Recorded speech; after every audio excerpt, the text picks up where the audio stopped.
देशातील कापूस उत्पादन घटल्याने भावात वाढ होऊ शकते, असा अंदाज बाजारातील अभ्यासक व्यक्त करत होते. आता कॉटन असोसिएशन ऑफ इंडियाने 15 वर्षातील नीचांकी उत्पादनाचा अंदाज जाहीर केला. या अंदाजामुळे केवळ भारतच नाही तर जागतिक कापूस बाजाराचं समीकरण बदलणार आहे. कॉटन असोसिएशन ऑफ इंडिया अर्थात CAI ने आपल्या 2023-24च्या हंगामातील पहिल्या अंदाजात उत्पादन 7.5% घटल्याचे जाहीर केले. शेतकरी आधीपासूनच यंदा उत्पादन घटल्याचे सांगत होते. आता देशातील उद्योगांची शिखर संघटना असलेल्या CAI ने देखील हे मान्य केले आहे. फरक एवढाच आहे की CAI ने उत्पादनातील घट कमी असल्याचा अंदाज जाहीर केला. यंदा एल निनोच्या प्रभावामुळे देशात कमी पाऊस पडला, त्यामुळे कापूस लागवड 5.5% कमी झाली. तसेच पावसात मोठे खंड पडले, पिकाची वाढ पुरेशा प्रमाणात होऊ शकली नाही, पिकाला बोंड कमी लागली, बोंड अळही आली, वाढलेल्या उष्णतेचाही फटका बसला. यामुळे उत्पादकता ही 5 ते 20% कमी असल्याचे CAI ने म्हटले. यंदा उत्पादन 295 लाख गाठींवरती स्थिरावले असा अंदाज आहे. मागील हंगामापेक्षा हे उत्पादन 7.5% कमी आहे. याची माहिती आम्ही यापूर्वी अॅग्रिकोला चॅनलवरती दिली होती. तसेच अशी माहिती आम्ही वेळोवेळी आपल्या चॅनलवरती देत असतो, त्यामुळे चॅनल नक्कीच सबस्क्राईब करा. कापूस विषयाबद्दल अधिक माहिती घेताना काही गोष्टी समोर येत आहेत. CAI ने देशाचा कापूस वापर यंदा स्थिर राहील असेही सांगितले. गेल्या वर्षी 311 लाख गाठी कापूस वापर देशात झाला होता. यंदाही एवढाच वापर राहण्याचा अंदाज आहे. त्यामुळे भारताची कापूस आयात ही 76% वाढेल. यंदा कापूस आयात 22 लाख गाठींवरती पोहोचणार असल्याचा दावा CAI ने केला. देशात कापूस उत्पादन घटल्याने भावाचे समीकरण बदलले, कारण उत्पादन घटणार असले तरी देशाचा कापूस वापर मात्र स्थिर राहणार आहे. कापूस निर्यातही काही प्रमाणात घटणार आहे, पण निर्यातीतील घटीपेक्षा आयात जास्त होणार आहे. CAIच्या अंदाजानुसार निर्यात 10% कमी होईल, तर आयात मात्र तब्बल 76% वाढणार आहे. म्हणजेच देशात कापसाची टंचाई भासणार हे स्पष्ट आहे. असे झाल्यास पुढील काळात कापसाचे भाव हे वाढू शकतात. भारताच्या कापूस उत्पादनामुळे यंदा जागतिक बाजारातील गणितही बदलणार आहे, कारण यंदा जागतिक कापूस उत्पादनातही घट होण्याचा अंदाज आहे. त्यातच भारत कापूस आयातीत उतरला तर जागतिक बाजारातही कापसाचे भाव हे वाढू शकतात, कारण भारत हा उत्पादन आणि निर्यातीत महत्वाची भूमिका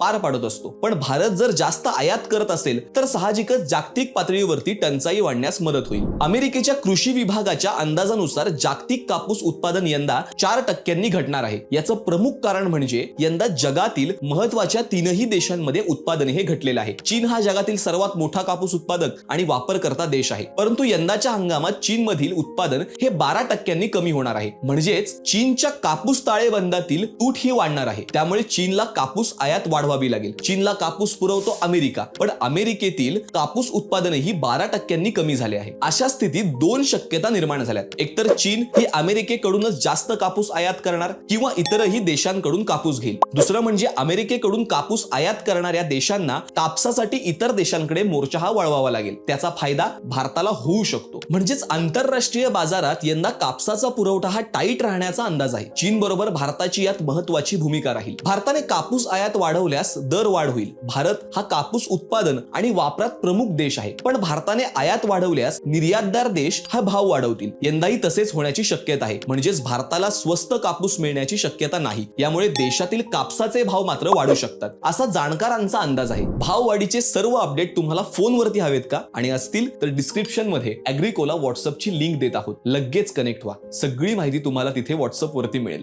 धन्यवाद.